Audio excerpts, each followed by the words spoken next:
সংগ্রামী ও নেতৃবৃন্দ, আপনারা জানেন আমার মামা, আমরা হলাম বাংলাদেশ জনকল্যাণ পার্টির আমার নেতা খায়রুল দেওয়ান, জনকণ্ঠ উন্মুক্ত মঞ্চের অধিনায়ক বললেই চলে। নেতার নেতৃত্বে আমি 114-4 কলাপাড়ায় ভবিষ্যতের সংসদ সদস্য নির্বাচন করতে চাই। মামা কই আমার তসবি কোথায়? মামা আর তসবি আছে বলেই আমি আজ ধন্য। মামার তসবি আছে বলে আমি আজ অনেক ধন্য।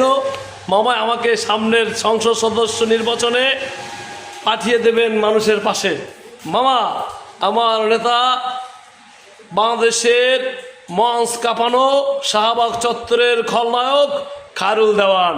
আমার নেতা একটা কথা বলেছেন, সংগ্রামী নেতৃবৃন্দ আপনারা জানেন কি বলেছেন। মামা বিএ পাস, আমার নেতা বিএ পাস করেছে মামা, বুঝছেন? আমার নেতা বিএ পাস করেছেন।